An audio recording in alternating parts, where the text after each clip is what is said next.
Okay, so it occurred to me, because I am very smart, that after all this harping on thumbnails, guys, you might be like, but uh, what do I do with a thumbnail once I have achieved thumbnailiness? So that's what we're going to talk about tonight, because it's all very well and good to have a loose general idea of what you're going to create, but then what? Right? So hopefully you guys recognize this little environment doodle from our perspective lesson. So what do you do with a thumbnail once you have achieved thumbnailiness? Detail. You make it better. You refine it. Or you flesh it out. So once you have your thumbnail, and thumbnails are small, so, I mean, they're supposed to be. So what I have done, and I think I'm recording, so this will be on the YouTube later. If you hit Control-Alt-I, that gives you your image information. So I took my thumbnail sketch, which was quite small and low resolution, and I embiggened it. It's a real word. So now it's still pretty low res, but we've got a lot of pixels to work with, so it's a little bit bigger. Print resolution is 300 dpi minimum, or pixels per inch, or dots per inch. Same thing. But for drawing in the computer, it starts getting kind of laggy once you get too high res. So for sketching, I'm going to leave it at 150. That's a pretty good size. So what I did is I took my sketch with my little floor grid and I started refining upon it. And I did this all for you. So I started putting in some details and just sort of thinking about, sort of like in the demo we did, growing the furniture out of the floor plan that I had laid out. And I like the sort of angled top desk. I think that's really cool. So I put that in there. In my floor plan, I think it's that one. I had put a cot here in the corner. And, but I found once I'd drawn the desk that you couldn't see that and it didn't really read. So I kept it as I had done in the sketch and put it in the middle of all these bookcases. Because I think it would be really neat to have like a little reading, napping niche in amongst lots of books. So this is still, you can see, a really rough, loose sketch, but this would be the process that you would take as you're completing your environments, and the same thing with characters and whatnot. As I was working, I also, so you can see I kind of scribbled in a little pattern there around the rest area. So I broke out like maybe an idea of what that pattern would look like in a little more detail. I wanted the room to have a stool in front of the desk and not a chair. So I grabbed some reference of this cute kind of rustic stool that I like the shape and the idea of, which I did not in any way echo in my sketch, BT dubs. But I broke out here, like maybe the stool kind of looks like this. So you can see I'm doing a lot of refining and design work as I'm sketching. You can do this on paper too. In Photoshop, I think it's a little bit easier to layer drawing on top of drawing, but you can use a light table and put a clean sheet of paper over your initial sketch, or you can just lean up against a window, which is what I used to do for sort of a poor man's light table back in the day.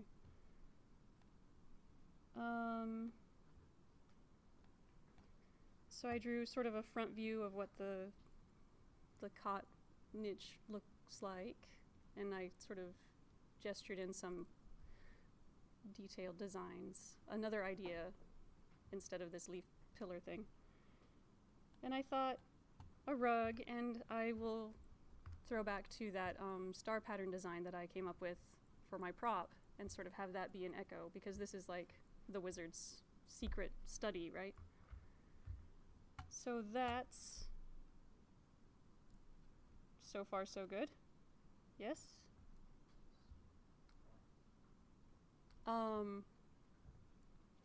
And really, so I've made a group of these layers. Here's a little Photoshop technical stuff.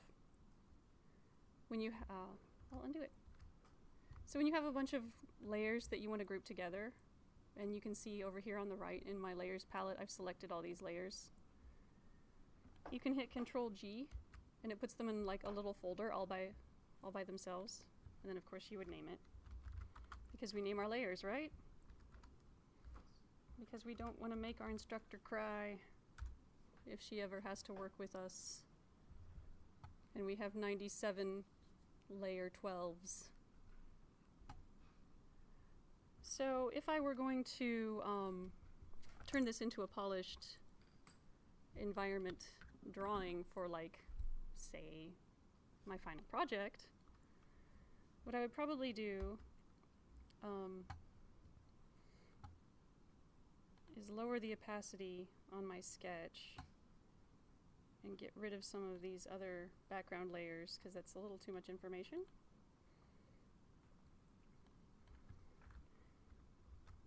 And Control Shift in to create a new layer, which I'm going to call Refine. And I'd probably take some time to keep refining and cleaning up this drawing somewhat, because it's still pretty sketchy, especially in this area. And I almost forgot to mention, so I'm going to use my lasso tool. I'm going to turn the opacity back up. I am going to grab, I drew in a figure for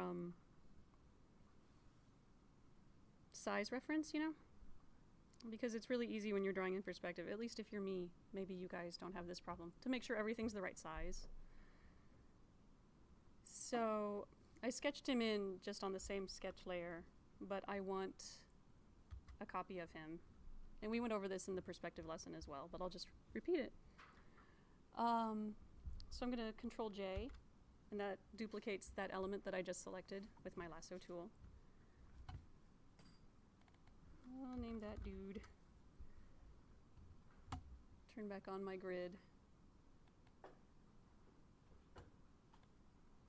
So I'm going to bring him over here.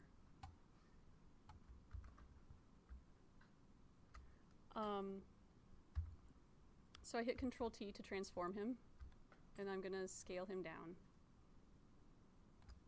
approximately the same eyeline height. So that looks like it's about the right size. And I'm going to make him be red so that he stands out. And that, he's not going to be there in the final composition, but I want to make sure that I don't get my sizes too funky as I'm drawing. And what else? Yeah, you can see as I was sketching, and I spent about an hour on this. In my initial very rough sketch, the walls are pretty plain, but I decided it would be neat to have some little archways and this little tree that I envisioned like having little lights in its branches, and that instead of candles would be the light source, and maybe these little circles would glow. So I did a lot of thinking and designing while sketching. Any questions so far?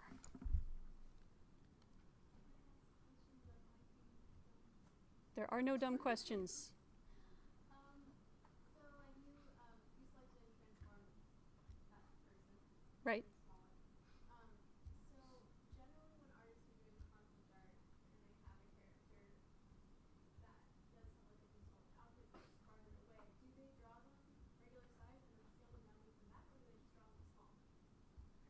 That's such a good question, actually.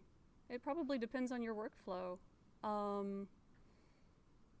Like last time we talked about another way of doing thumbnails. I don't know if you had a chance to look at the videos.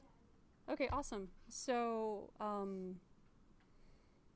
the example thumbnails, like that artist totally sketched in the characters into his thumbnails and incorporated it into his layout. So, yeah. I mean, I will be perfectly honest. A lot of the time I am lazy and I don't want to draw a background. So I just draw the figure and then go, okay, now what? And come up with some totally well thought out background element to put behind them after the fact. But in this case, the figure is really just there for size reference rather than it being about the character. Does that answer your question? Yeah, and for our environments, you want our characters in the environment? No, not necessarily. If you want to put them in the environment, that is super cool. But really, I just want to see the environment and it be incorporated into your character sheet so that we can sort of see part of the world that they come from. Cool? Everybody cool? Excellent. So yeah. Dude for size reference. So I want to get the dude for the size reference, the red one, out of my sketch folder.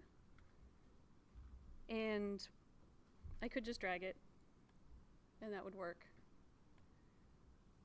A keyboard shortcut would be Control-Shift, and then your little bracket keys up there above the colon and the quotation marks. And left bracket moves it down in your layer stack. Oh, that moves it all the way down and all the way up. My bad. Okay, so Control and bracket moves it one layer at a time, and Control-Shift moves it all the way down or all the way up. So I'm moving it up here out of my sketch folder /group. Then with my move tool selected, or what I do is I hit V and that grabs that tool. I'm going to turn the transparency of the sketch group down to 30, which I did just by hitting 3. And that controlled the opacity of the whole group. Any questions so far? No? We're good? This is amazing? You know what? I think I'll keep that grid there. Everyone's good? You guys are so quiet. Now that we're not talking about Batman. Okay. So, as I was saying before, if I were doing this for a final project, for instance, I would spend some time, you know, cleaning up my drawing and making it a little more, like here you can see I drew the sides of the desk that you can't see because, you know, it's not a transparent desk. So I would probably spend a little while tidying this up. But I figure you guys all know how to do that. You guys all know how to do that. Yes? All right. Because you're awesome.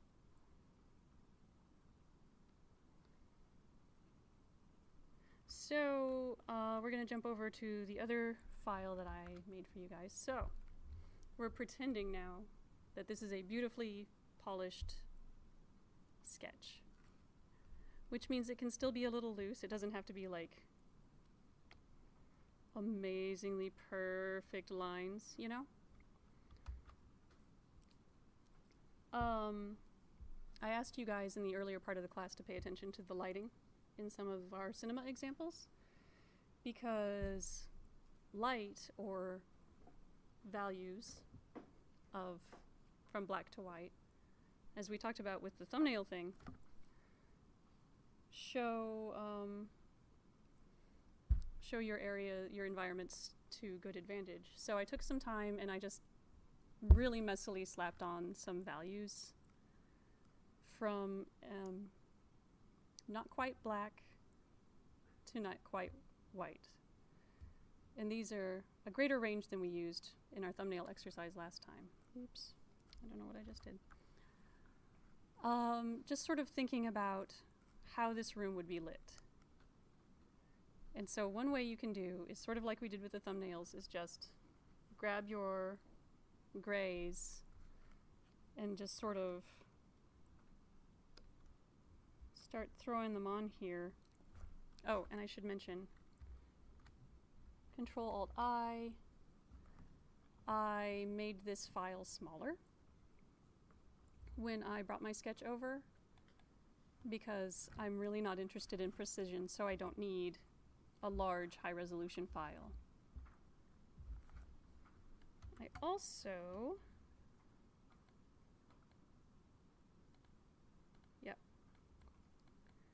grabbed the front view of the bed that I did and used my perspective skew to fit it into the background. Because, quite honestly, that's a lot easier than drawing it again. And well, I thought about where my light sources are going to be.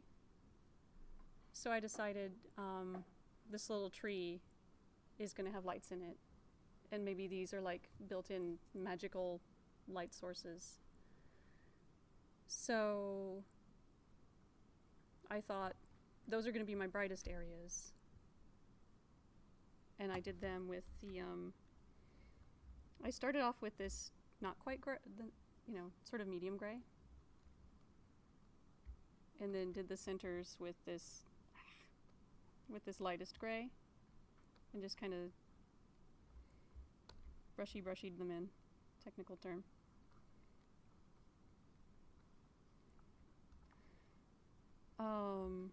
I don't like using pure black and pure white because you very rarely see black and white in nature.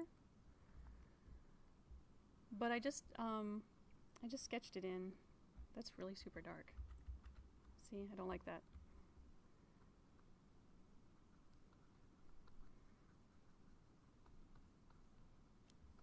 And it's loose and messy, and we don't really need to worry about being perfect at this stage, because what I'm going to do, so I have my lines layer on top, and I'm going to turn that off. Turn off the bed too. There we go. So without the lines, this is what I've got after this took about half an hour maybe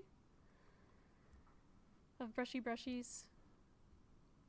And with my lines layer turned off, I can see that I do want a little more contrast in some areas. But so I'm going to Control A to select the whole canvas and Control Shift C to copy all my layers. Control Tab takes me over to my other document. And I'm going to paste that in, and it's too small, which is okay, because for refinement and blending purposes, it's okay to just Control T, where, this is different from mine, here it is. We're going to lock the, this little locky thing right here, technical term, and just scale it up to fit. And since I want to do some, fail. Hopefully that's okay. Since I want to do some blending on this, it's okay that it's kind of blurry. Well, it's not perfect, but you get the idea, yeah? My sketch is hard to see now, so I'm going to set the blending mode of my whole folder, my sketch folder, to multiply, so I can still see it. And I'm going to make it a little bit darker. or less transparent. And here's where I would probably start. I'd grab a nice paintbrush. And in this version of Photoshop, they have some nice blending brushes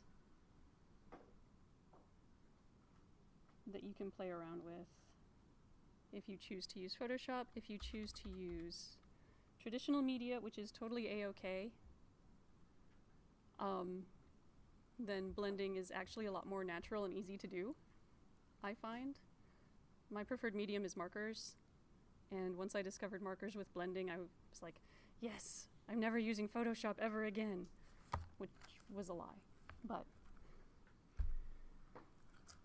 so for blending purposes, turn off my sketch, turn off my dude. What you want to do, I don't know if this is the brush I want, but we'll see, is grab one of your values. Grab one of your values where you know you're going to be blending. Keep turning that thing on because you love it. And I'm going to have I have my thumb on the Alt button.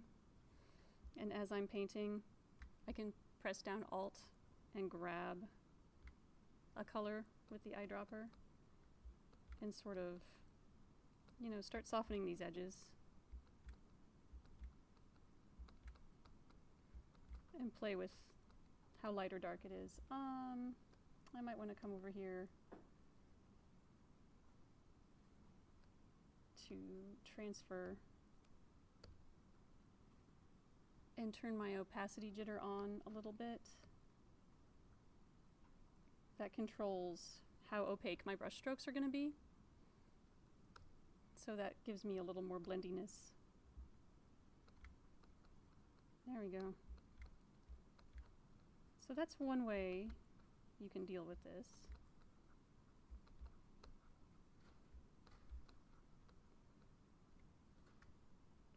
Clear as a very beautiful and clear thing that we all perfectly understand.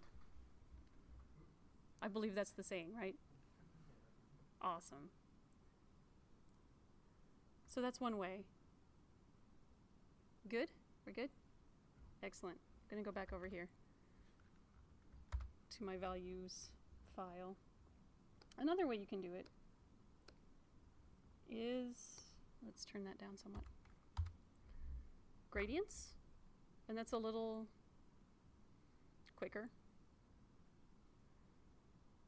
I've showed you guys gradients. Let's look at it again though, just in case. So I've still got my little values palette here, which I quite like having. It makes things easier to keep consistent. So I'm going to, G gives me my gradient tool. I'm going to go over here and make sure my gradient ends in transparency, because I don't want it to go from like black to white or black to gray. I want to control where I'm adding values, and having the transparency enabled lets me do that.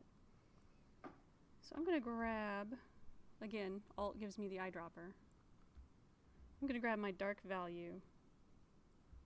This is a linear gradient. I'm just going to sort of sweep it in from the edges, because this is kind of that might be a little too intense. Turn my opacity down. That way you can build it up slowly rather than wham, blang, suddenly darkness. So let's back out. Okay, back too far.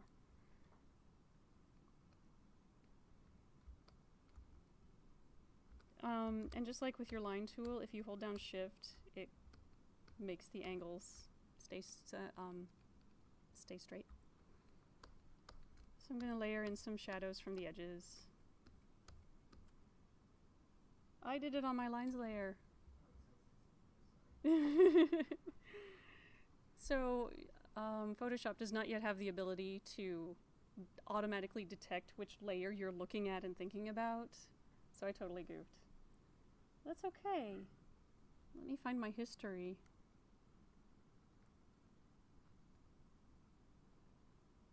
So your history tells you what you've done.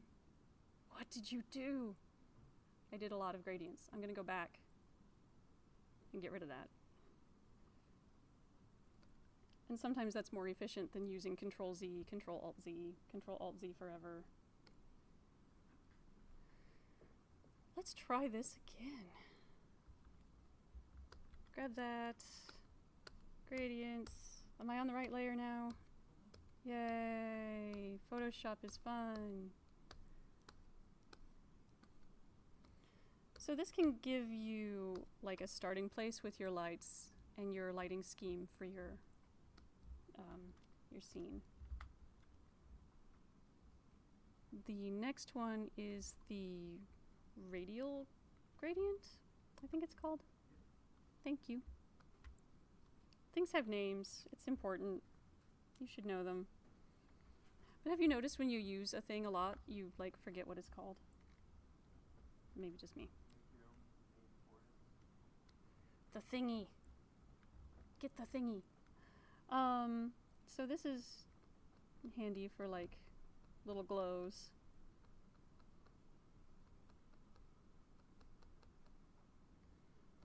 And what I would do probably is grab that gray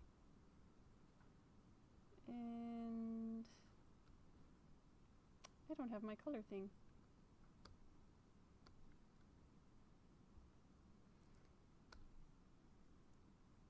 Color.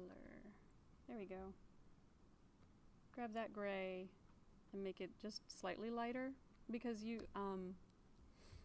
when an illuminated object has sort of a light halo around it, it goes from really bright at the light source, you know, to very dim as you get further away. So that's probably how I would do that. We don't want these lights to be too bright because this is a secret sorcerer's study. So he probably hasn't been there in a long time.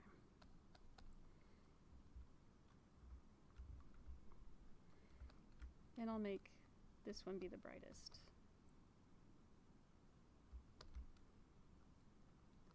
Any questions about any of that, gang? For these, would you start with the darker values first and then just work your way up to the brightest values, or would you alternate between going from dark to bright, dark to bright? Ah, that's like a really good question. I think it's smart to sort of determine your medium, like your middle ground first.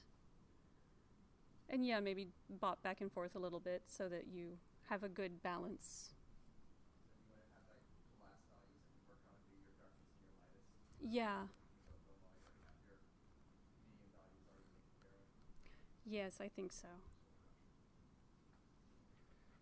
have a lot of trouble with lighting and shading. Yeah, me too. All my drawing teachers were like, you can't be afraid to make the shadows be really shadowy. And I was like, but then you can't see what's going on. So again, you could grab this. That can go away. Say I've perfected it and it's wonderful. Exactly. Grab this and take it over here. Scale it up. And you can use the, I'm going to call them handlebars. You can use the handlebars, or you could come in here and type, or just arrow up until it's the right size.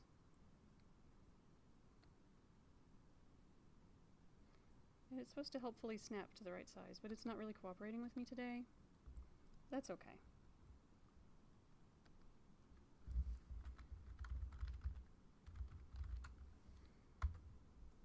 So that's that. Oh yeah, that's the sketch phase. Okay. Questions so far? Besides... Would it be smart to just do both and then just blend the gradients on top of each other? Yeah. You have like defined values that work as like gradient values. And a combination of smooth gradients and loose brush strokes looks really nice too. That's one of the biggest things, I guess. So, and we can also play with, like, if we did both, we could play with the blending mode and see if anything. Whoa! Wait, that's kind of cool, actually. That's a little less extreme, but it still looks good, and that makes my shadows a lot shadowier. I did! Jurgen would be so proud.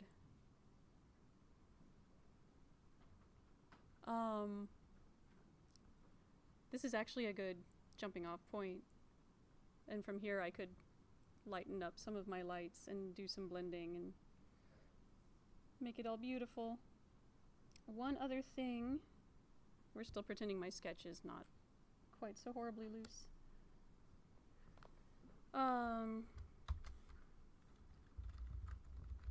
So we've got our values. And what we can do, once the value underpainting is the way we want it. So I'm gonna change my brush. I'm gonna do something really funky.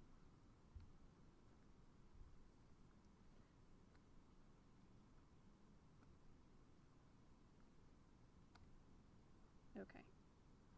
So I'm gonna grab some colors. Okay, you go away now. Thank you. Okay. Wow, it really went away. I'm gonna grab some colors. And I like a complementary color scheme, which you will recall we talked about some while ago. So I'm gonna grab,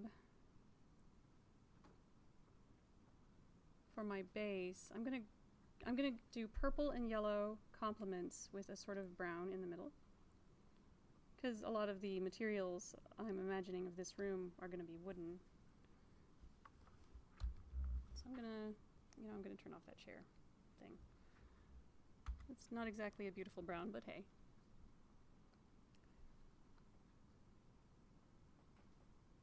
Automatic color. And what I can do, what I would probably do, is again use my gradient. Come on, give me gradient, thank you.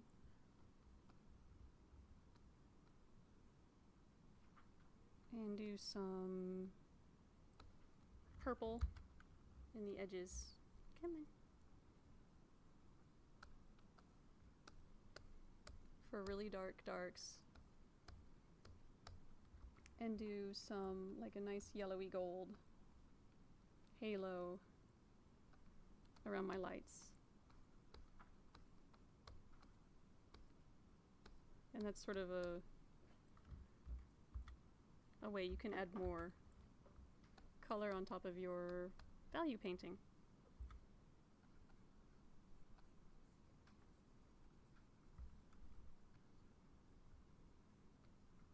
Voila!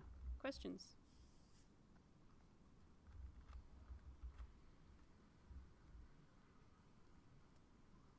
This layer is in overlay mode. And you can check out what other blending modes might do, like soft light. That's a lot grayer.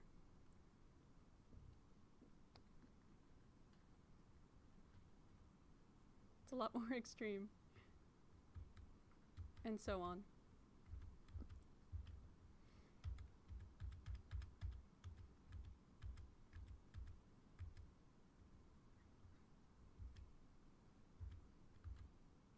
Kind of like that, actually. Okay.